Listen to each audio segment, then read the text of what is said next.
Buenos días a todos y bienvenidos a esta conferencia de clausura de la segunda sesión del Congreso de Economía Austríaca.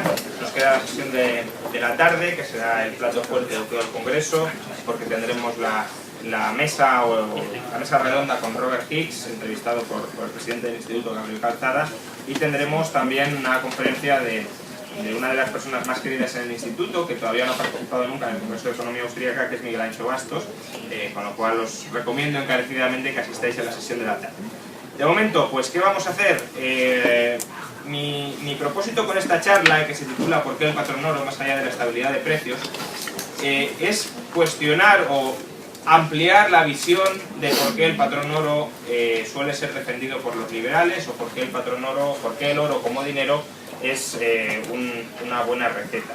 Ya sabéis que en general se suele tener la impresión de que los liberales defendemos el patrón oro porque no queremos que haya inflación, y que la manera de que no haya inflación es imponiendo una divisa que sea dura, que sea muy rígida, que sea un corsé para limitar la capacidad que tienen los gobiernos para incrementar la masa monetaria.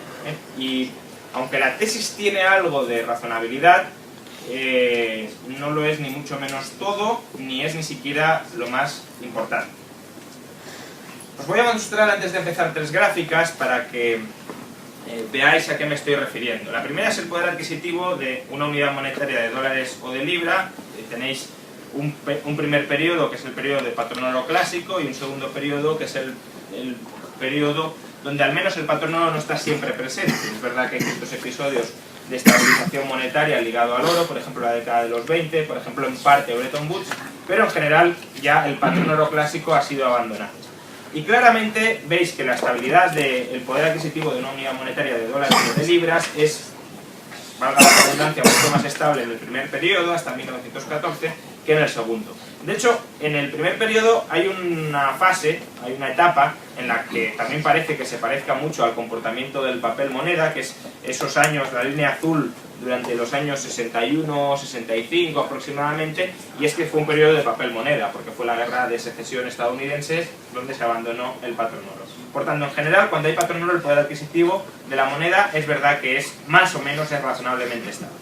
Al menos mucho más que con el papel moneda, que como veis, esa frase que se atribuye a Voltaire de que el papel moneda eventualmente regresa a su valor intrínseco, que es cero. No es cero el valor intrínseco, pero como podéis observar se aproxima bastante. Pero hay otras dos gráficas que me interesa mostrar porque no se suelen considerar tanto o no se suelen mencionar tanto, y a mi juicio son mucho más importantes. La primera es la estabilidad de los tipos de interés a largo plazo.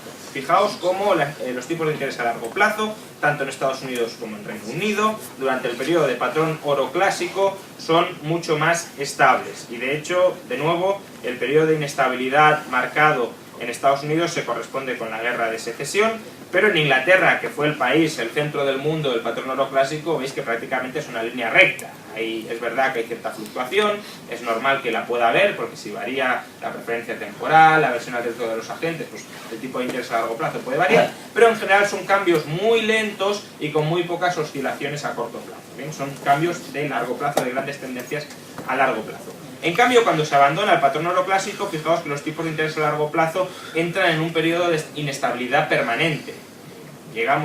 Vamos a tipos de interés a largo plazo más bajos que en cualquier otro periodo histórico, que ahora mismo los tenemos, por ejemplo, pero también a los más altos de cualquier otro periodo histórico, como años 70 y 80. Por tanto, la inestabilidad de los tipos de interés a largo plazo es una constante, y explicaremos por qué. ¿Son reales o nominales? Nominales. Y segundo, tenemos el caso de los tipos de cambio. Los tipos de cambio, el caso todavía es más exagerado que en el caso de los tipos de interés a largo plazo. Los tipos de cambio entre el dólar y la libra, salvo por el periodo de la guerra de secesión estadounidense, son una línea recta. Son absolutamente constantes y de hecho hay alguna variación al inicio, pero es prácticamente imperceptible. En cambio, a partir sobre todo de los años 70, 80, veis que la inestabilidad, sin ser muy exagerada, pero también es una inestabilidad permanente.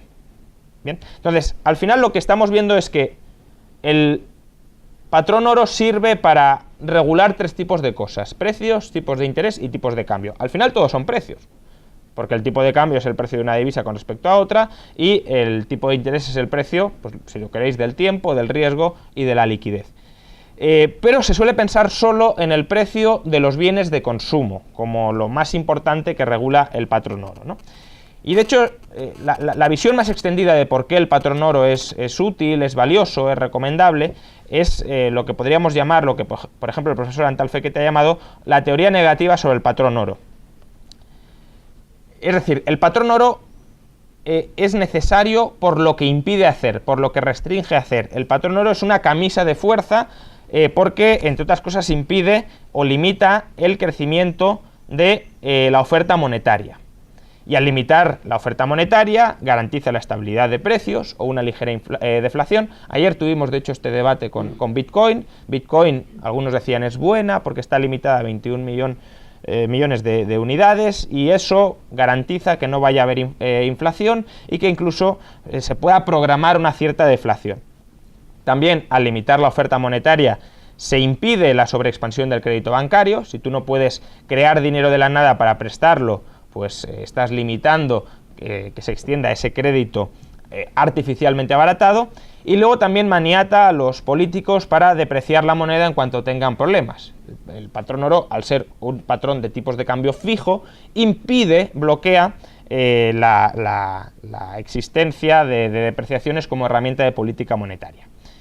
Lo que pasa es que esta visión del patrón oro, que no digo que sea del todo incorrecta, es decir, como luego veremos, más bien son las consecuencias de lo que habilita a hacer el patrón oro, y tiene estas consecuencias también válidas, que es poner límites, poner corsés al poder político, pero las causas primigenias que permiten que existen esos corsés no son tanto estas. Porque de hecho, si el objetivo fuera simplemente este, si el propósito fuera simplemente este, tendría más sentido que el patrón oro, por ejemplo, la política que recomienda Milton Friedman, de crear pues un banco central que a través de una regla monetaria fija incremente la base monetaria, o incremente la oferta monetaria de la economía, por ejemplo, un 2 o un 2,5% al año. Sería mucho más barato y no tendríamos ni siquiera la contingencia de que de vez en cuando aparezcan minas de oro que no conocíamos y que de repente aumente la oferta monetaria a escala mundial. Bien, entonces, esta teoría negativa sobre el patrón oro, que es, yo creo, la dominante, es la que prevalece, es la que cuando uno defiende el patrón oro casi automáticamente te asignan como que estás defendiendo, es una visión muy ricardiana de David Ricardo del patrón oro. David Ricardo defendía el patrón oro justamente por esto. Decía, a mí me da igual el minero de oro que el banquero central, para mí son lo mismo, decía David Ricardo. Ahora bien, el minero de oro está limitado naturalmente, el patrón oro está limitado naturalmente, y por tanto sabemos que la oferta monetaria de oro no puede crecer mucho, y por tanto esa es la virtud esencial del patrón oro, que limita el aumento de la oferta monetaria, que, insisto, no digo que no sea una propiedad importante, pero no es la única ni la más importante de tener patrón oro, porque de hecho, como digo, la tendencia natural sería a abandonar este presupuesto ricardiano y adoptar la propuesta de Friedman. El propio Ricardo, al final de su vida, publicó un plan de estabilización monetaria y de gestión de la oferta monetaria, donde básicamente decía, el oro que esté como reserva en el Banco Central, pero en lingotes, y que no circule por la economía. Lo que tenemos que hacer es gestionar el precio del papel moneda indexado al precio del oro. Bien, cuando el papel moneda caiga de valor, pues compramos papel moneda vendiendo oro, y cuando suba de valor, pues emitimos papel moneda comprando oro. Bien, básicamente una especie de política de mercado abierto, que actualmente pues son predominantes. Ya la inició Ricardo sobre la base de que el oro era simplemente una especie de nivelador del nivel general de precios. Bien, voy a tratar de aportaros una teoría o una visión positiva del patrón oro en cada uno de los marcadores que hemos visto antes, en el nivel general de precios o el poder adquisitivo del oro, en los tipos de interés a largo plazo y en los tipos de cambio. A ver, el patrón oro no es que impida que la oferta monetaria aumente, Es verdad que la constriñe, es verdad que la limita, pero más que limitar o más que impedir el aumento de la oferta monetaria, lo que hace es ajustar la oferta de oro a la demanda de oro con el objetivo, con el propósito de estabilizar los precios. Es decir, el propósito del patrón oro no es forzar la deflación, defender el patrón oro no es ver bien la deflación de precios, sino que defender el patrón oro es consustancial a ver bien un mecanismo estabilizador del nivel general de precios. ¿Por qué?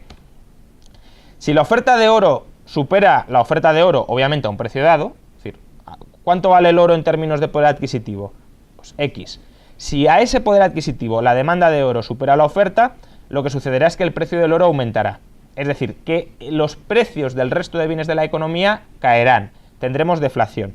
Si hay deflación en términos de oro, es decir, si el oro se revaloriza, producir oro se vuelve más rentable. ¿Por qué?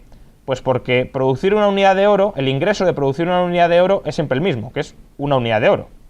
Es decir, una onza de oro siempre vale una onza de oro. Y el ingreso del minero de oro es el número de onzas de oro que está sacando. Por tanto, sus ingresos son siempre los mismos en función de la producción cuantitativa. Ahora, los costes del minero de oro sí que se reducen si hay deflación. Los salarios de los trabajadores de los mineros los pagas en oro. Por tanto, si caen los precios, los salarios, al minero de oro el spread de beneficios le aumenta. Sigue produciendo X unidades de onzas de oro al extraerlas, pero las onzas de oro que ha de redistribuir entre sus trabajadores o entre sus proveedores para que le dediquen esfuerzo y tiempo a producir oro son menores. Por tanto, hay un incremento de los márgenes de beneficio del minero de oro que redunda en una mayor producción de oro. Por tanto, si la demanda de oro aumenta, y la demanda de oro puede aumentar porque la gente quiere tener más oro por miedo ante el futuro, porque la cantidad de transacciones que se han de hacer en la economía aumenta y la gente quiere mantener un saldo medio de tesorería más amplio, porque la gente, por lo que sea, pronostica deflación y especulativamente atesora oro con la perspectiva de aprovecharse de la deflación futura de precios. Por todos estos motivos, que básicamente esto Keynes más o menos, si lo vio bien, son los tres motivos de demanda de dinero de Keynes: transacción, precaución y especulación, existen en el patrón oro, pero la consecuencia de ello simplemente es que se lleva a producir más oro y se estabiliza, por tanto, el nivel general de precios. Recordad que el dinero ideal, el dinero óptimo, el dinero perfecto, y esto es algo que dice incluso Ludwig von Mises, que lo siento, pero es un ricardiano de pe a pa, pero incluso Mises reconoce que el dinero ideal es aquel que mantiene un poder adquisitivo estable. ¿Bien? Por tanto, que el patrón oro tienda a estabilizar el nivel general de precios es una cualidad positiva del patrón oro, no es una cualidad negativa. Hay muchos, ya en la vertiente más rothbardiana, que dicen que producir oro es como generar inflación, porque el minero de oro lo que está haciendo es diluir el poder adquisitivo del resto de unidades monetarias de la economía. Y obviamente, si las destruyéramos todas y se las diéramos a un señor, pues el señor sería muy rico y tendría un monopolio de la oferta de oro, que eso llevaría a la desmonetización del oro, pero eso es otro tema. Pero él, mientras se siguiera monetizando el oro y tuviera ese monopolio, estaría contentísimo. Y por lo mismo también producir iPads pues es depreciar, es robarle el valor a los que producen otro tipo de tablets menos competitivas, etcétera, porque pierden valor de mercado. Pero bueno, da igual. Ahora, me interesa también ver qué sucede cuando la oferta de oro supera la demanda para un determinado nivel de precio. Y esta es una cualidad del oro que, por ejemplo, no tiene Bitcoin. Eso no significa que Bitcoin esté absolutamente invalidada, que sea absolutamente inútil, significa simplemente que esta es una propiedad que sí tiene el oro, que es interesante y que no está presente en Bitcoin, al menos tal como está diseñada hoy. Cuando la oferta de oro supera la demanda para un precio dado, el precio del oro cae, es decir, hay inflación de precios. Pero, como el oro tiene usos no monetarios, es decir, como el oro vale para otras cosas, que el oro valga menos equivale a decir que el uso no monetario del oro se ha abaratado y por tanto que se le puede dar un mayor uso no monetario al oro. De nuevo, este ajuste no es un ajuste sin fricciones, no es un ajuste que sea absolutamente automático, pero desde luego sí hay una tendencia a, si el oro por lo que sea fuera sobreabundante y los precios subieran, habría una tendencia, es decir, si el oro se abarata, habría una tendencia a comprar oro para usos industriales, para usos de joyería, etc. Es decir, para sacarlo del circuito monetario, no con una política activamente deflacionista, sino que simplemente los agentes ajustarían sus planes porque le seguirían dando un valor muy alto al oro, pero este sería más barato que antes. La moneda fiat tiene dificultades para lograr estos dos objetivos estabilizadores, porque el problema básico es que no existe un índice de precios agregado que sea objetivo, es decir, que sea FETEN, que sea el único válido. El índice general de precios, no quiero decir que las estadísticas sean inútiles ni nada, esto ya hemos tenido la discusión antes, puede ser muy útil, pero contiene un componente de arbitrariedad clarísimo. ¿Por qué incluimos estos precios y no los otros? ¿Por qué en estos porcentajes? Etcétera. Entonces, el patrón oro, si os fijáis, lo que hace es los precios de la cesta de la compra de los trabajadores que trabajan en la mina se abaratan pues según interacciones relativas de los distintos agentes. Y al abaratarse la cesta de la compra de los trabajadores de las minas, estos aceptan rebajas salariales porque su salario real se mantiene. Bien. Y al bajar el salario nominal de los trabajadores de la mina, aunque no se reduzca su salario real, el coste de producir oro sí se abarata. Bien, por tanto, con patrón oro los precios que se abaratan es como la red que está envolviendo o que está rodeando los precios de referencia relevantes para decidir si producimos más oro o menos. En el caso de la moneda fiat, el problema es, primero, ¿qué precios incluimos? Porque si se incluyen unos u otros, puede haber deflación en unos casos, puede no haberla en otros, etc. Y luego, sobre todo, por dónde insertamos la moneda fiat. Es decir, ¿a qué agentes les damos la primera moneda fiat una vez la hemos imprimido para que la puedan gastar generando ya las primeras ondas de inflación? En el caso del minero de oro la gasta él porque su rentabilidad como negocio ha aumentado y por tanto sus rentas como negocio, como empresa, aumentan. En el caso de la moneda fiat esto no está ni mucho menos tan claro. Pongo ahí que en cierta medida el problema es como el teorema de la imposibilidad de Arrow. El teorema de la imposibilidad de Arrow básicamente lo que está diciendo es no existe ninguna regla política, ninguna regla electoral objetiva que permita agregar en términos imparciales las preferencias electorales de la gente. O dicho de otra manera, hay múltiples reglas posibles de agregación de las preferencias electorales de la gente. Si cambiamos la regla, cambia la preferencia colectiva de unas elecciones, cambia el resultado electoral. Es decir, incluso aunque mantengamos constantes lo que quiere votar la gente, si cambiamos la regla de agregación, cambia el resultado final. Con lo cual, no existe una regla de agregación que sea objetiva, que sea imparcial, que sea universal, y todas caen en una cierta, ya digo, arbitrariedad. Pues lo mismo sucede con el índice de precios. Según cómo definamos el índice de precios, estaremos estabilizando unos precios y no otros, y por tanto estaremos influyendo los precios relativos tanto cuando lo medimos como cuando insertamos el dinero. Aún así, esto es un problema, pero tampoco es que sea un problema relativo, ¿no? Es decir, no estoy diciendo que la moneda fiat no se pueda gestionar medianamente bien de ninguna forma. Lo que digo es que el patrón oro es una gestión más natural, más espontánea del mercado, más descentralizada y más ajustada a los procesos microeconómicos. Vamos con la teoría positiva sobre el patrón oro en los tipos de interés.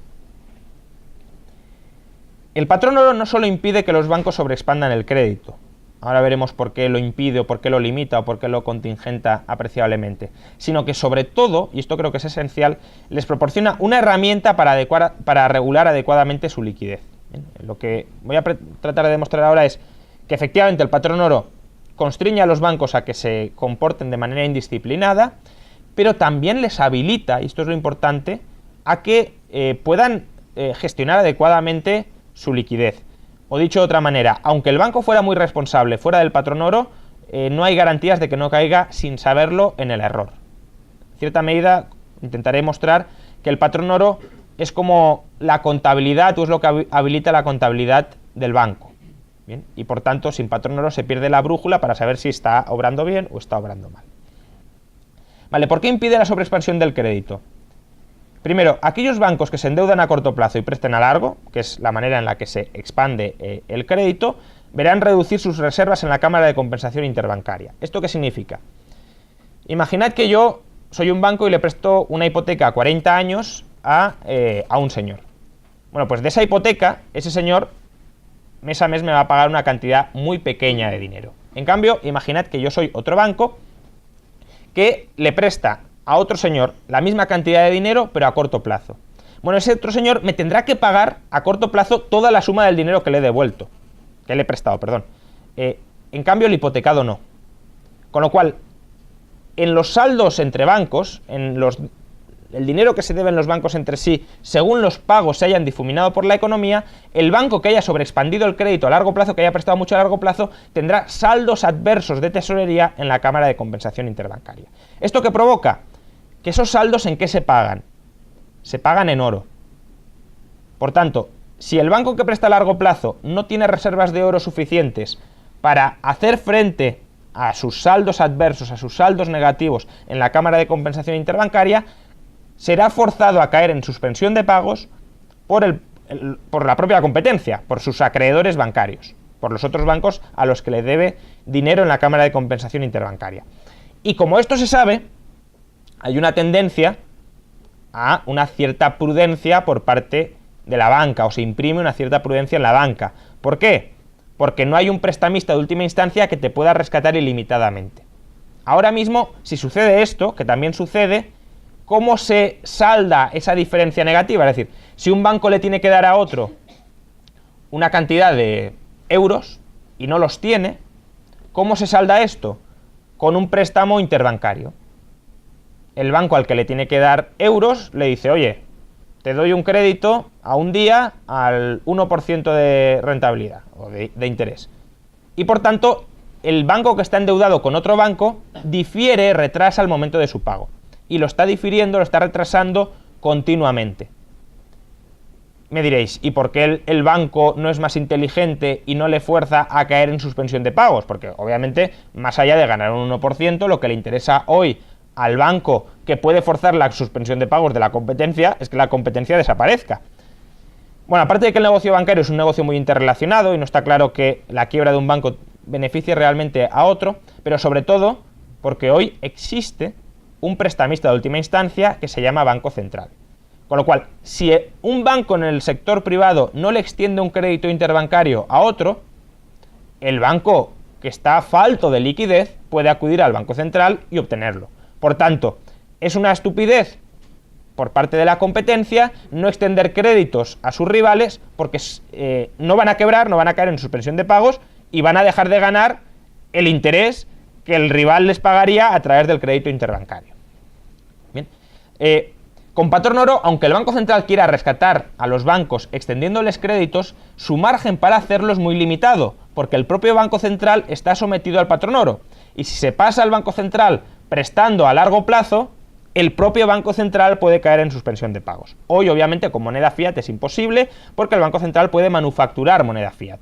Lo que sucedería hoy sería que la moneda fiat se depreciaría, y eso a los gobernantes les puede molestar, les puede preocupar, y si les preocupa mucho, pueden intentar frenar las políticas expansivas del Banco Central. Pero obviamente una depreciación se puede vender mucho mejor que una suspensión de pagos. Incluso se puede vender que es positiva para la economía, al menos durante un tiempo. Bien, por tanto, el Banco Central hoy tiene una elasticidad, una capacidad de extender crédito al sistema bancario irresponsable mucho mayor que con patrón oro. Pero también aquellos bancos que asuman posiciones de alto riesgo con pasivos mantenidos por parte de acreedores de bajo riesgo, es decir, yo tengo un depósito a la vista o tengo un billete de banco, que es un pasivo a corto plazo en el que quiero mantener mis saldos de tesorería, etcétera, y el banco lo que hace es, con esa financiación que yo le estoy dando, comprar, pues no sé, acciones de Bankia antes de la quiebra. Pues bueno, cualquiera que analice el balance del banco se dará cuenta de aquí pasa algo raro, este banco puede no ser solvente y puede haber problemas. Me diréis, bueno, pero no todo el mundo está analizando pasivos bancarios, efectivamente, pero basta con que algunos los empiecen a analizar y la deuda de los bancos empiece a cotizar con descuento en los mercados secundarios para que todos nosotros nos empecemos a preocupar. ¿Bien? Si mi billete del Banco Santander pone que vale 100 euros y en los mercados secundarios se está vendiendo por 95 euros, algo raro hay. Sobre todo porque a mí, si solo me lo aceptan a 95 euros, yo lo que haré será ir al Banco Santander y decirle, oye, dame las 100 onzas de oro que me debes porque tu billete solo lo puedo endosar por 95. Por tanto, me compensa más que me des las 100 onzas de oro, o las que sean, y pagar allí donde quiera pagar. Por tanto, Los bancos que sistemáticamente hagan esto, como no pueden recibir refinanciación permanente del Banco Central contra sus activos de alto riesgo, lo que harán será ver cómo su coste de financiación se encarece.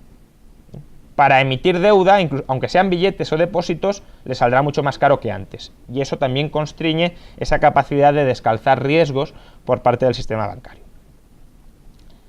Pero esto sería la visión negativa sobre los tipos de interés del patrón oro. ¿Por qué digo que el patrón oro permite que la banca regule adecuadamente su liquidez? Bien, imaginemos que un banco dice, yo voy a ser prudente, yo voy a descontar simplemente lo que los estándares tradicionales de liquidez me dicen que tengo que descontar, que son pasivos comerciales a muy corto plazo, garantizados por bienes de consumo en alta demanda. Si os fijáis, esto es una teoría que está muy bien, pero existen márgenes de indeterminación de que es un bien de consumo en alta demanda, el corto plazo es suficientemente a corto plazo o no, etcétera. Con lo cual, al haber indeterminación, hay también margen de error. Y el banco tiene que saber si se está pasando, si no se está pasando, si está siendo demasiado imprudente dentro de unos estándares de prudencia o no, etcétera. Entonces, ¿cómo los bancos tradicionalmente sabían si se estaban pasando o no se estaban pasando?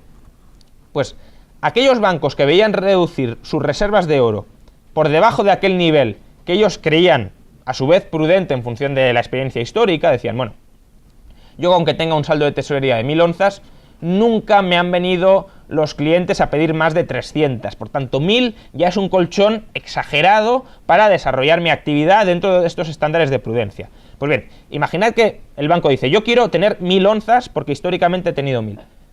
Y se pone a descontar activos a corto plazo y resulta que en la cámara de compensación interbancaria, ya sea porque tiene retrasos en el pago, ya sea porque ha extendido descuentos a más plazo del que debía, etcétera, ve como en la cámara de compensación interbancaria, en lugar de tener, o sea, va perdiendo onzas de oro y por tanto en reservas, en lugar de tener 1000, tiene 700 o tiene 600. Y por tanto se traspasa la línea roja prudencial que él considera adecuada para mantener su negocio líquido. ¿Qué hará el banco? Subir el tipo de interés. El tipo de interés, en este caso, a corto plazo. Ya hemos visto que el tipo de interés a largo plazo, como no hay arbitraje de plazos, no queda desestabilizado por las expansiones de crédito del banco. Pero tampoco el tipo de interés a corto plazo permite financiar de manera encubierta proyectos que no deberían financiarse. ¿Por qué? Lo que hará el banco es, como digo, subir el tipo de interés a corto plazo con un doble propósito. Primero, limitar el crecimiento de su activo. Cuanto más alto sea el tipo de interés a corto plazo, menos peticiones de descuento, menos peticiones de crédito atenderá el banco. La gente dirá, bueno, pues ya me espero a cobrar antes de que me adelante el pago el banco, porque me está cobrando una mordida creciente en forma de tipos de interés. Y luego también se expandirá su pasivo, o las bases de su pasivo se volverán más sólidas. ¿Por qué? Porque si tú pagas un tipo de interés más alto por tus depósitos, la gente estará menos tentada a retirar el oro del banco. Incluso los propios bancos que tengan derecho a retirar el oro por la cámara de compensación interbancaria, si tú les ofreces un tipo de interés suficientemente atractivo, y como saben que estás en una situación, digamos, de semiliquidez, no estás absolutamente ilíquido, no estás abocado a la quiebra, probablemente encuentres otro refinanciador, etcétera, en esos casos te extenderían crédito y por tanto no verías caer tus reservas de oro. Por otro lado, aquellos bancos que, por el contrario, vean incrementar sus reservas de oro, imaginad, las 1000 onzas que se consideran prudentes, pues el banco ve cómo le empiezan a entrar cobros en forma de reservas de oro y se va a 1700 onzas de reservas. Se dice, ¿yo para qué quiero tantas reservas de oro? Si esto es estéril, es improductivo. ¿Qué hará el banco en ese caso? Lo que hará será bajar el tipo de interés, tanto del activo como del pasivo. En el caso del activo, ¿por qué? Porque al bajar el tipo de interés del activo, le entrarán más descuentos, la gente le pedirá más anticipos de pago porque prácticamente no les cobrará nada. Y en el pasivo estará remunerando menos a los depositantes, etcétera, a sus acreedores, con lo cual sus costes de financiación, incluso a corto plazo, se reducirán. Bien, por tanto, fijaos que el tipo de descuento, el juego entre el tipo de interés, mejor dicho, porque es la expresión que he utilizado aquí, el juego entre el tipo de interés y las reservas del banco, le permiten al banco calcular o gestionar su liquidez y ver si se está excediendo en, digamos, cicatería crediticia o si se está sobrepasando en imprudencia crediticia. ¿Bien? Por tanto, las reservas de oro del banco actúan como una especie de línea de flotación para saber si debe bajar el tipo de interés, si debe subir el tipo de interés. En ausencia de reservas, le corresponde al Banco Central determinar si quiere que los bancos presten más o si quiere que los bancos presten menos. Hoy tenemos esa discrecionalidad en la política monetaria.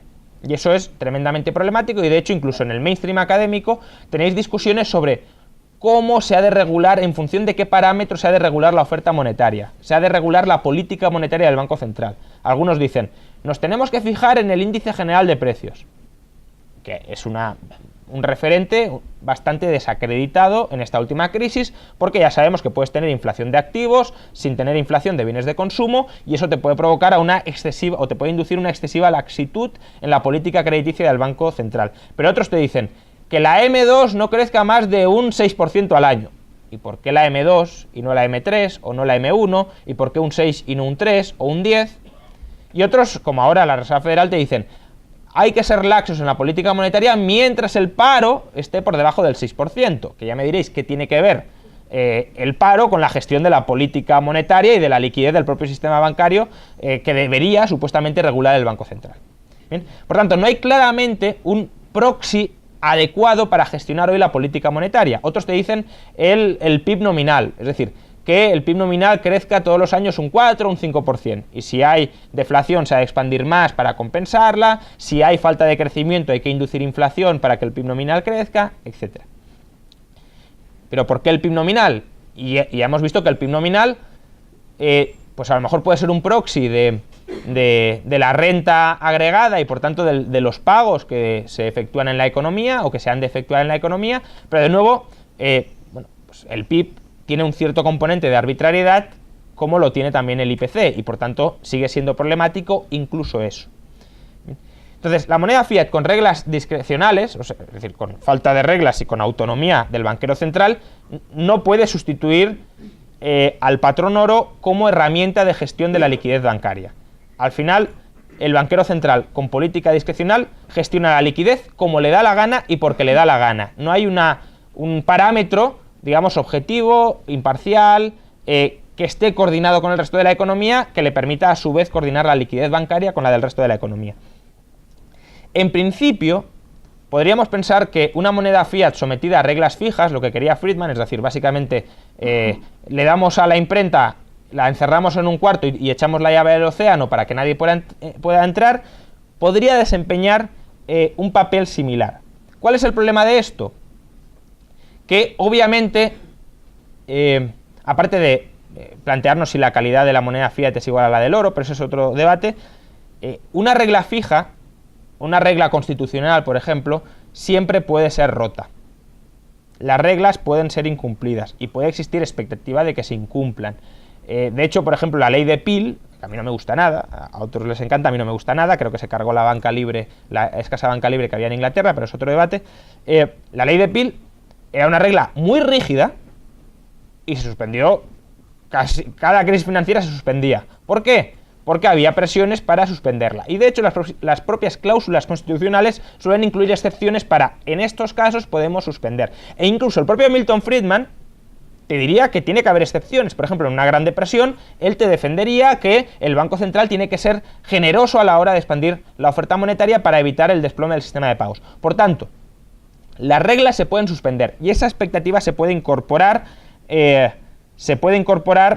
a las expectativas, a las propias expectativas de los agentes. Y eso es lo que provoca lo que incluso en el mainstream se llama inconsistencia temporal del Banco Central. Es decir, que cuanto más se crea la gente la regla, más tentado estará el banquero central a incumplirla. Porque menos incorporado estará el incumplimiento en las expectativas de la gente. Y por tanto, más fácil es romper la regla en beneficio propio. En cambio, si nadie se cree la regla, pues ya todo el mundo espera que se vaya a romper, ya todo el mundo lo ha incorporado a sus expectativas, por tanto nadie tiene, por ejemplo, saldos de caja del Banco Central, etcétera, y romper la regla ya no sirve para nada. Entonces, la moneda fiat tiene una inconsistencia temporal casi insuperable. La literatura te dice, bueno, pues que sea un banco central independiente, etcétera, etcétera, pero ya hemos visto que incluso los bancos centrales independientes al final o son siervos del poder político o se coloca a gente al frente del Banco Central que sabemos que va a desarrollar una determinada política monetaria que coincide con la que quiere el político. Bien, por tanto, esa inconsistencia temporal es insalvable en la moneda fiat porque no se basa, digamos, en una regla natural, que es la limitación natural del oro, sino en una regla política, en un compromiso humano que asumimos y que se puede romper en cualquier momento. Aunque obviamente mejor que estén las reglas, mejor que se cumplan las reglas, todo eso es correcto, pero es un second best frente al patrón oro. Y por último tenemos los tipos de cambio. Se suele pensar, como decía, desde una teoría negativa del oro, que lo bueno del patrón oro es que impide que los países deprecien su divisa.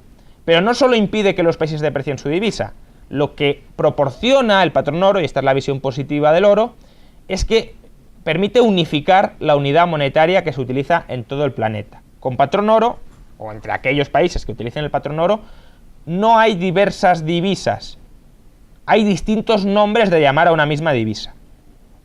Por tanto, es verdad que no hay ni apreciaciones ni depreciaciones. Hoy con moneda fiat sí las hay. Aquellas monedas fiat nacionales, por ejemplo el euro, que vean reducir su demanda internacional se deprecian. Es decir, si la gente por lo que sea demanda menos divisa fiat, ya sea porque quiere hacer menos compras a esa área monetaria, ya sea porque el banquero central ha dicho me voy a cargar la divisa, no la mantengan en sus saldos de tesorería, véndanla. Por ejemplo, pues el Abenomics fue eso, Draghi en parte ha sido eso, pues consigues depreciar la divisa y eso provoca un proceso redistribuidor donde unos ganan y otros pierden. En principio ganan los exportadores, sobre todo si sus inputs no son importados, porque si no, ahí hay una pérdida por un lado y una ganancia por otro. Si tú tienes inputs nacionales y venta al extranjero, estás comprando con tu divisa abaratada y estás vendiendo contra divisa fuerte, con lo cual puedes recomprar una mayor cantidad de tus unidades de divisa abaratada, que es la que te sirve para comprar dentro de tu país. Y pierden los importadores, que a la hora de comprar fuera del área monetaria arbitrariamente definida, tienen que pagar más. Básicamente, una depreciación es como cobrar subir el IVA a todos los que importan, es decir, un impuesto sobre el consumo a todos los que importan para darles una subvención a todos los que exportan. Es algo parecido a eso. Y luego también impide las apreciaciones de la divisa, que eso muchas veces los liberales no lo consideramos y también es importante que se lo digan, por ejemplo, los suizos. Aquellas monedas fiat que por lo que sea vean incrementar su demanda internacional se aprecian, y al apreciarse también hay un proceso redistribuidor de pérdidas y de ganancias. Pierden los exportadores porque pierden de mercados internacionales de manera arbitraria. Los mercados internacionales se deberían perder por perder la ventaja comparativa, es decir, porque te vuelves menos competitivo que otros, no porque el área monetaria arbitraria dentro de la que te ubicas haya sufrido un cambio monetario que no está vinculado contigo, sino con el resto de tus conciudadanos, que son conciudadanos monetarios, porque hay una ley que así arbitrariamente lo define. Por tanto, se arrojan pérdidas a los exportadores y ganancias a los importadores. Bien. Esto es lo que Hayek llamaba, por cierto, el nacionalismo monetario. Segregar la división internacional del trabajo en áreas monetarias, ligando a todos los que están dentro de esa área monetaria a un mismo destino, a un mismo premio o a un mismo castigo que está desligado de su comportamiento, y de su éxito o de su fracaso relativo. Por tanto, con patrón oro, las ganancias se concentran en aquellos productores que ven aumentar su demanda internacional, la demanda internacional de su producto.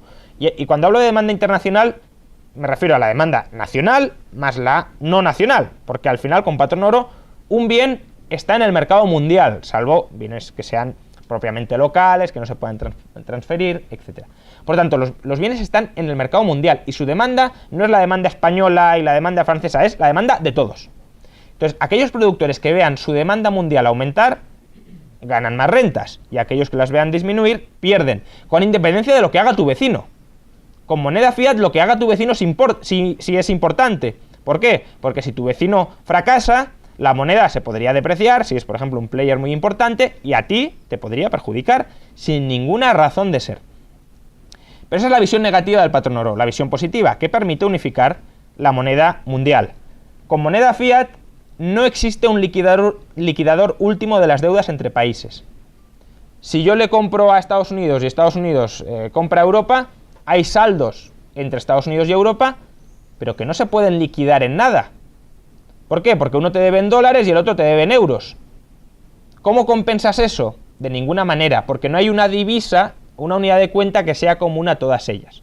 Lo que hará será transferir dólares y transferir euros, y cambiarán esas monedas de saldos de caja, pero no se cancelarán entre sí. ¿Bien? Y de hecho, si es que existe alguna divisa internacional de reserva, que siempre tiende a haberla, porque al final los agentes dicen, yo estoy en el mercado internacional y necesito alguna divisa que me proporcione liquidez internacional. Pues lo que sucede es que aquel país que proporcione la divisa fiat internacional será el país que recibirá una financiación gratuita del resto del mundo. ¿Bien? ¿Por qué? Porque será una divisa del Banco Central, por ejemplo de la Reserva Federal, todo el mundo tendrá dólares como moneda de reserva y por tanto la Reserva Federal estará recibiendo financiación del resto del mundo, lo que implica que la Reserva Federal puede comportarse más irresponsablemente que el resto de bancos centrales porque está siendo financiada como activo de reserva, sin pasarse, porque podría entonces dejar de ser activo de reserva, está siendo financiada por el resto de agentes, lo cual ya de por sí eso es problemático tanto para quien financia como para quien es financiado. Hombre, para quien es financiado en principio parece que sea un privilegio, para los políticos desde luego lo agradecen, su población no tendría por qué hacerlo. Y quien financia, pues imaginad una sociedad que esté en guerra con Estados Unidos. Pues hombre, esto de estar financiando a tu rival no sería muy lógico. Lo preocupante, sin embargo, es que no existe una forma de dejar de ser acreedor de un banco central con moneda fiat. Si tú quieres tener saldos monetarios, tienen que ser los saldos monetarios que te proporcione un banco central. Por tanto, estás dentro del sistema de pagos o del sistema financiero de algún país. Y lo que escoges es aquel sistema financiero de aquel país que menos asco te dé. O que tenga o esté en una situación de menor burbuja internacional. Porque si no, todo el mundo entraría continuamente en Suiza. Pero Suiza, el franco suizo se está vendiendo a tal precio que te expones también a un riesgo, y es que todo lo que se haya apreciado ahora en el futuro se deprecie y te comas la pérdida. Entonces, el patrón oro es un mecanismo universal e imparcial de liquidación de deudas entre países al que todo banco central de cualquier país se somete. Es una moneda que unifica el dinero mundial y por tanto permite comprar y vender a crédito internacionalmente, liquidando entre áreas geográficas arbitrariamente definidas los saldos que existen entre sí. Por tanto, y para concluir, el patrón oro habilita a estabilizar los precios. Es decir, fijaos que lo que pondré en la parte izquierda es la visión positiva, es decir, a qué nos habilita, a qué nos permite, qué nos otorga a qué nos capacita el patrón oro, y en la derecha, como consecuencia de esa capacitación, qué implicación tiene sobre restricciones o sobre limitaciones que introduce el patrón oro. Habilita a estabilizar los precios, lo que significa que impide inflaciones y deflaciones, habilita a estabilizar los tipos de interés a largo plazo, de manera que impide el arbitraje de tipos de interés y desincentiva la contracción forzada de crédito. ¿Por qué? Porque al mantenerse el sistema bancario líquido es mucho más fácil extender créditos a corto plazo que si el sistema bancario está ilíquido. Y por último, estabiliza los tipos de cambio al proporcionar una unidad de cuenta mundial, y eso lo que hace es impedir las apreciaciones y las depreciaciones arbitrarias de una zona económica, insisto, arbitrariamente definida, cargándose en definitiva la división internacional del trabajo. Muchas gracias.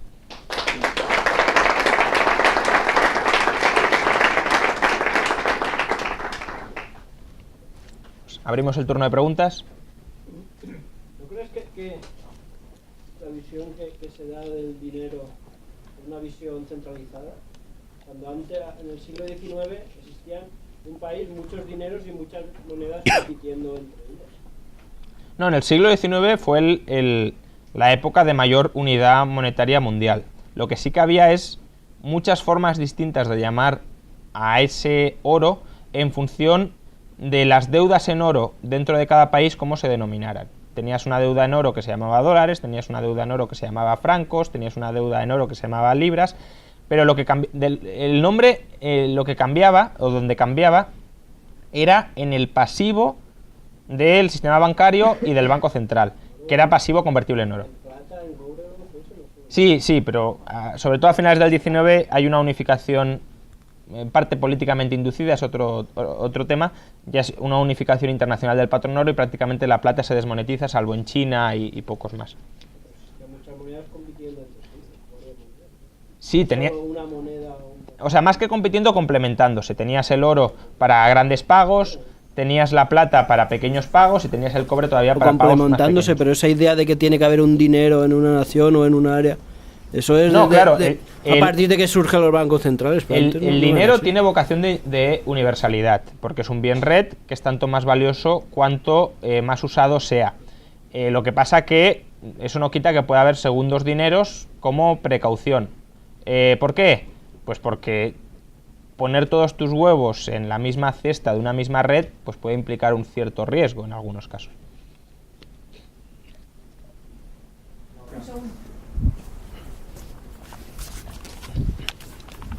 Gracias. Algo muy sencillo y rápido. No sé si has pensado en algún esquema de transición del sistema monetario. Sí, Del actual, obviamente, al patrón oro. Sí, en 2 libros atrás, Una revolución liberal para España, el último capítulo es un capítulo de transiciones, como privatizar las pensiones públicas, etcétera, y también bosquejo, nada demasiado sistemático, pero bosquejo una transición al patrón oro. ¿Cómo creo que se podría hacer la transición al patrón oro? Pues sería costoso. Primero, tendrías que revertir la situación de liquidez de todo el sistema bancario privado. Es decir, deberías, por ejemplo, impedir que vuelvan a prestar a largo plazo si no tienen fuentes de financiación a largo plazo y que conforme vayan venciendo los créditos a largo plazo se amorticen las deudas a corto plazo o simplemente se refinancien esas deudas pero en forma de créditos a corto plazo. Y una vez ya tengas la liquidez del sistema bancario, que hoy no existe, y el sistema bancario depende esencialmente de que el Banco Central le pueda seguir extendiendo crédito artificialmente abaratado, ya podrías estabilizar la unidad de cuenta y podrías decir ¿cuánto oro hay en el Banco Central? X. ¿Cuántos pasivos tenemos? ¿Cuál es la ratio de conversión? Esta. Y tampoco, pese a que han estado vendiendo oro los bancos centrales, tampoco ha variado tanto. Al precio al que está el oro actualmente y con respecto a los pasivos del Banco Central, desechas las QE, que esa es otra cosa que hay que deshacer, pues básicamente tendrías una cobertura del 20% de los pasivos del Banco Central, que es la cobertura tradicional que tenían los bancos centrales durante el patrón oro. Históricamente del patrón oro se ha salido y se ha entrado. Entonces, no hay riesgo de que en una vuelta al patrón oro, ante cualquier contingencia, los gobiernos vuelvan a decidir salir del patrón oro y hacer... Sí, en parte el patrón oro también es una regla. Es una regla que conviene que no esté muy centralizada. Es decir, que sea una regla muy descentralizada de muchos bancos y a la que se comprometa mucha gente. ¿Eso qué significa? Pues que yo quitaría los bancos centrales públicos. Deberían ser bancos centrales privados, sin régimen de monopolio, es decir, bancos de bancos, simplemente, como nosotros tenemos bancos, pues que haya bancos de bancos, y que por tanto el gobierno no tenga un interés particular en romper la regla. Incluso si no hay gobierno, que la gente vigile que no se rompa la regla. Con moneda fiat, si no hay gobierno, no tengo muy claro cómo habría dinero. Con patrón oro sí. Con gobierno tengo más o menos claro cómo podría haber dinero sin patrón oro, la moneda fiat actual, pero no tengo muy claro cómo conseguimos que un poder tan monopolístico y tan concentrado y tan centralizado como el del Estado no se pueda aprovechar para romper la regla en determinados momentos.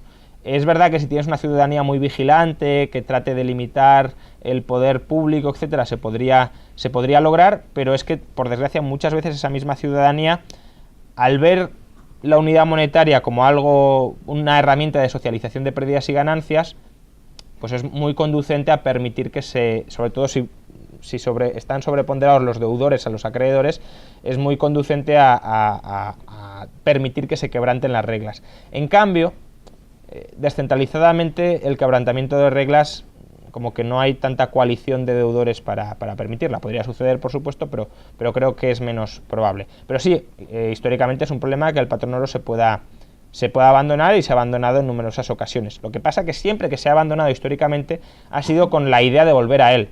Es decir, era una suspensión transitoria que se puede prolongar mucho tiempo. En el año 1797, por ejemplo, el Banco de Inglaterra suspende pagos y lo anuncia una suspensión de pagos de un mes. Dice, no, tenemos un problema transitorio de liquidez, en un mes lo restablecemos. Bueno, suspendió la convertibilidad 24 años. Esto es como los impuestos temporales que se convierten en permanentes. Pues. Pero bueno, había una vocación y públicamente se exigía el retorno. Con la Primera Guerra Mundial lo mismo. Se salió con la idea de volver durante los años 20.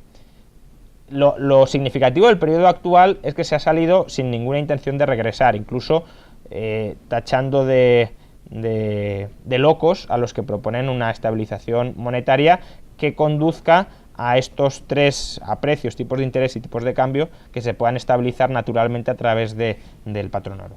Sí, volviendo a la pregunta anterior sobre la transición, cómo verías la transición del sistema monetario actual al del patrón oro, y en la parte que corresponde a los pasivos Banco Central versus reservas de oro, has dicho muy rápidamente, bueno, pues había que deshacer el QE que se ha estado haciendo en los... ¿Por qué no lo abordas un poco más? ¿Cómo verías que se podría hacer y qué riesgos ves en que se haga? No, bueno, riesgos no... Es decir, si se hace bien y a largo plazo tampoco debería haber muchos. Sobre todo si no dejas mucho tiempo abierta la incertidumbre de a qué precio vas a estabilizar y tal, porque si no sí que tienes especulaciones con respecto al precio del oro, etcétera. El QE, incluso los propios defensores dicen que se deshará, o eso dicen.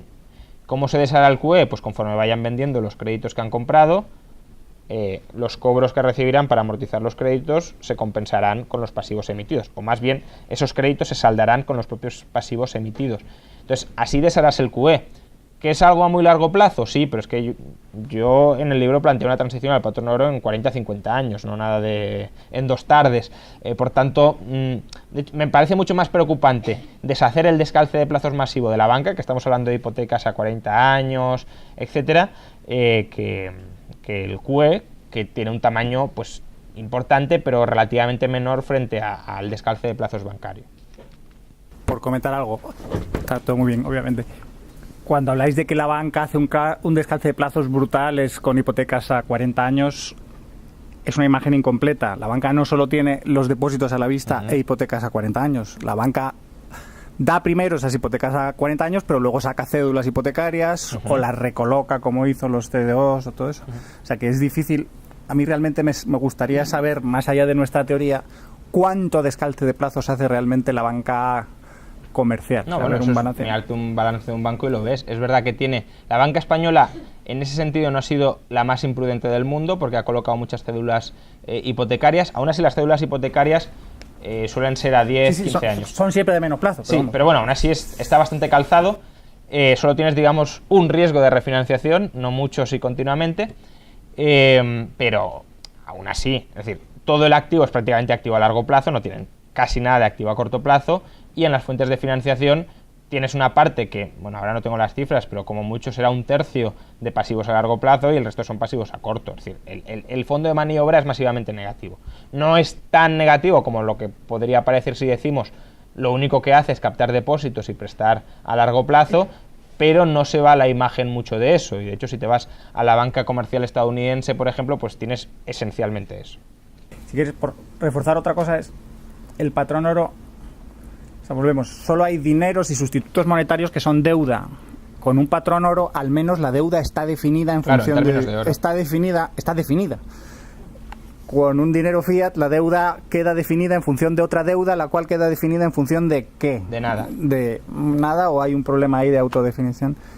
Y la idea también es que el patrón oro te puedes salir, que no te gusta el sistema bancario y el sistema de pagos del banco, te sales. Sí, que eso, no te fías, eso, o sea, salirse. Eso decía que te puedes salir de tanto del sistema de pagos nacional como del propio sistema financiero, lo cual no está permitido con la moneda fiat.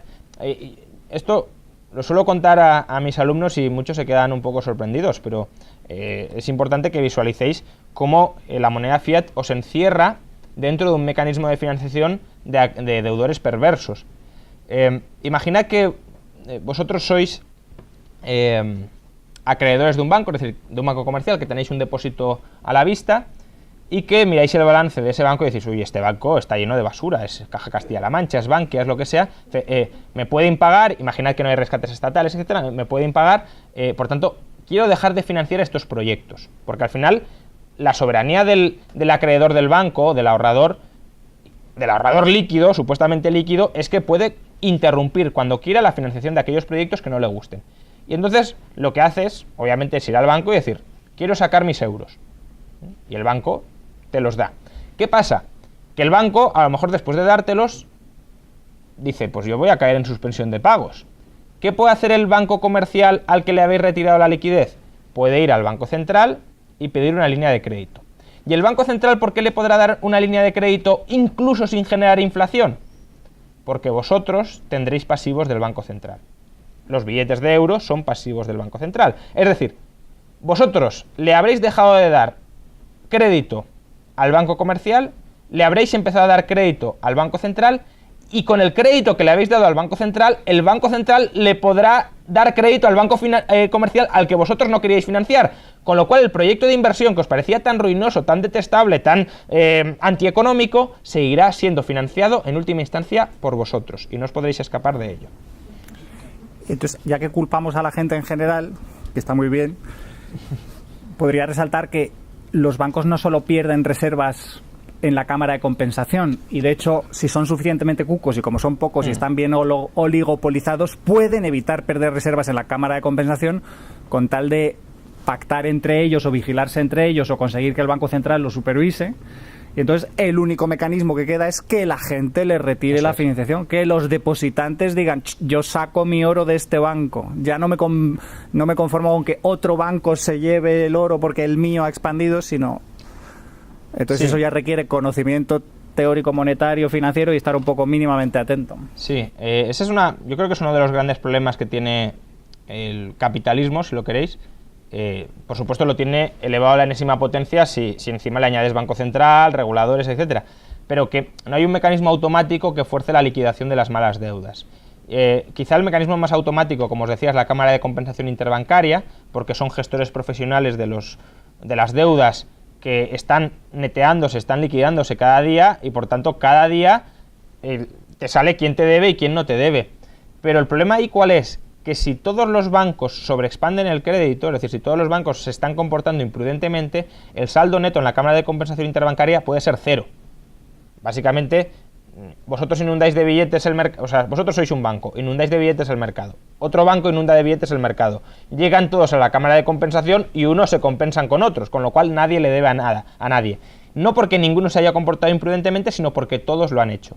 Y ahí, efectivamente, como decía Paco, la última garantía del sistema de que esta gente no se salga con la suya es que la gente diga, retiro el dinero del banco. Por eso, yo creo que los pánicos bancarios, incluso si los convertimos en pánicos aleatorios, es decir, pánicos irracionales, pánicos que no tienen ninguna aparente función ni ninguna aparente utilidad, en verdad son útiles y no hay que combatirlos y no hay que frenarlos, porque le estás diciendo al banquero, aunque usted sea la persona más diligente del mundo, se puede enfrentar a un pánico bancario en cualquier momento. Por tanto, tenga cuidado y manténgase líquido para ser capaz de aplacar ese pánico bancario, es decir, de que cuando le llegue la gente a pedirle el oro, lo tenga disponible y le pueda pagar para tranquilizarla. Y si no lo tiene, atiéndase a las consecuencias de haberse comportado de manera imprudente. Sí, has presentado o argumentado muy bien que la vuelta al patrón oro pues tiene estos beneficios, incluso has hablado de un plan de transición. Yo quería saber si esta solución es realista, o sea, se puede volver, y desde tu punto de vista, ¿quién debería fomentar esta vuelta al patrón oro? No, hombre, realista si se quiere hacer se puede, no hay ninguna imposibilidad técnica para hacerlo. ¿Que es complicado? Sí, pero es que también mantenerte en el sistema fiat actual tampoco es que sea un desayuno gratuito, tiene costes muy importantes en forma de burbujas continuadas, de ciclos de sobreendeudamiento que no puedes liquidar anticipadamente, de luchas monetarias internacionales que provocan que unos países se arruinen cuando otros intentan recuperarse sin reajustarse, etcétera. Entonces, todo eso también es nocivo. ¿Quién debería hacerlo? Pues sí, esa es una pregunta muy interesante. Muchas veces tenemos la idea de que al patrón oro se debe volver, pues bueno, que España diga, yo vuelvo al patrón oro, pero la cuestión es, ¿a España de qué le sirve volver por su cuenta al patrón oro? Esto debería hacerlo una conferencia internacional de países, es decir, que varios países se pongan de acuerdo para estabilizar sus divisas con respecto al oro. No tienen por qué ser todos los países del mundo, basta con que sean aquellos con los que mantienes un flujo comercial más continuado o más amplio. Por ejemplo, yo creo que Europa y Estados Unidos ya serían suficientemente autónomos para, si quisieran entre los dos volver al patrón oro, poder hacerlo, porque además se sumarían una gran cantidad de países si lo hicieran, etcétera, tendrían un efecto arrastre. Probablemente China con sus satélites comerciales también podría, China, Rusia y algunos otros países, se podría sumar a Alemania por su cuenta, es decir, que sí que puedes crear zonas monetarias dentro de la cual todo esto esté estabilizado. Cuanto más amplia, pues obviamente mejor. Lo que no tiene mucho sentido es hacerlo individualmente, porque entonces estás ligando la apreciación y la depreciación de la divisa a la especulación que haya con respecto al oro. Aparte del problema de apoyo político y popular, esto no tiene ningún apoyo académico en primera aproximación. Ninguno quiere decir que solo lo apoyamos nosotros. Digamos, la teoría de la liquidez. Incluso la otra escuela liberal, la de Chicago, entienden tan mal esto que creen que la misión de los bancos, o sea, lo que define a un banco es que haga descalce de plazos. Si no hace descalce de plazos, no es un banco, o no está como cumpliendo con su deber, no está optimizando. Entonces, ves, el despiste total que tienen en teoría monetaria, cuando creen que saben un montón y se llaman a sí mismos escuela monetarista, es brutal. Entonces, jamás van a aceptar volver al oro hasta que entiendan todo esto. Sí, el problema es que yo creo que la academia en general entiende bastante mal para qué sirve el patrón oro. Es decir, cuando ves las críticas que se le hacen, hay algunas que están bien, que son interesantes y que pueden ser problemas del patrón oro, pero hay otras que no llego a entender cómo las hacen. Bueno, entiendo que no las hagan porque no lo entienden, pero me sorprende, la verdad. Incluso cuando se dice, no, gente que intenta ser un poco más abierta en la academia y decir, bueno, no estaba del todo mal el patrón oro porque te permitía esa regla monetaria para que no haya inflación, te la proporcionaba, pero hoy hay otras mejores. Dices, ya, pero es que no es eso, o no es especialmente eso, no es sobre todo eso. De hecho, por eso os doy hoy esta conferencia, porque es Vox Populi que el patrón oro sirve para que no haya inflación. Y bueno, puede ser, pero no es eso lo central, ni lo capital, ni lo más importante, con muchísima diferencia. De hecho, si tú la inflación la anticipas y tal, tampoco tiene por qué ser tan negativa. Pero los otros mecanismos que sí son muy nocivos, no los puede proporcionar fuera. De hecho, por ejemplo, dentro de gente que no sea austríaca y que sin defender el patrón oro, porque no lo defiende, pero creo que entiende para qué servía, es Perry Merlin. Pues él entiende cómo funciona el sistema financiero bastante bien y sí que entiende el papel que jugaba el oro y te lo criticará con argumentos a lo mejor no buenos, pero más o menos ligados a la función auténtica del oro y te dirá, bueno, esto lo podemos hacer de otra manera, con tratados, con regulaciones, etcétera. Pero es que para eso tienes que llegar a entender cómo funciona el sistema financiero tal como lo entiende este señor, que no viene de la tradición austríaca, ni mucho menos, ni de la tradición de la... Bueno, de la tradición de la liquidez tengo dudas porque él sí que ha leído los mismos autores que han leído los de la tradición de la liquidez. Otra cosa es que luego la fusione con los post-keynesianos, pero sí que viene de ahí. Y al entenderlo dices, bueno, es que claro, hace falta un liquidador último de deuda, o tiene sentido que lo haya, tiene que haber, o tiene sentido que lo haya una unidad de cuenta internacional, tiene sentido que haya que ese liquidador último de deuda esté en cierta medida ligado a la evolución de la economía real, a la oferta y a la demanda de ese bien, etcétera. El liquidador último de deuda no puede ser una deuda, porque entonces no hay un liquidador último de deuda, etcétera. Merlin utiliza una palabra que es disciplina. O sea, cuando define el sistema monetario crediticio debe tener dos partes. Una rígida disciplina y otra más flexible, más adaptable, que es la crediticia. Sí. Entonces, el oro es lo que obliga a disciplina. Hoy en el blog Alt-M, que antes era Free Banking, George Selgin, no he tenido tiempo de leérmelo, escribió una entrada sobre los 10 mitos contra el patrón oro. Ajá. Y el primero es otra crítica que hacen los de Chicago, es el patrón oro es fijación de precios. ¿Cómo puede ser liberal y pretender fijar el precio del oro? Entonces, espero que ya sepáis la respuesta. Eso no es un precio, eso es una definición. Cuando dices que el dólar son las onzas que sean de oro, eso no es un precio, es una definición para que luego se pueda cumplir un contrato. Bueno, es que ahí el problema es que ellos toman como que el dinero es el dólar en lugar del oro. Entonces, claro, si el dinero es el dólar, estás fijando el precio del oro. Pero si el dinero es el oro, no estás fijando ningún precio. Estás definiendo el dólar en función del oro. De hecho, si tuviera aquí citas, hubo un debate a principios del siglo XIX en Inglaterra entre bullionistas y antibullionistas, y los bullionistas decían, los antibulionistas decían, el dinero del reino es la libra. Y el oro, pues es algo que ha estado ligado a la libra, pero sin ningún motivo. Y los bullionistas decían, no, el dinero del reino es el oro. Y una libra se define según las onzas de oro que hayamos puesto en la ley que tiene una libra. Y punto. Entonces, eso que en ese momento se entendía muy bien, hoy, por desgracia, quizá por haber convertido al dinero como algo absolutamente estatal y objeto de planificación y de emisión estatal, pues claro, ¿qué es dinero? Lo que emite el Estado. Y como el Estado emite dinero, hemos de definir el oro en función de lo que emite el Estado, que no está definido en sí mismo, porque ¿qué es un dólar? O sea, una onza de oro sabemos qué es. Sabemos los gramos que tiene una onza de oro, tiene una entidad material. ¿Qué es un dólar?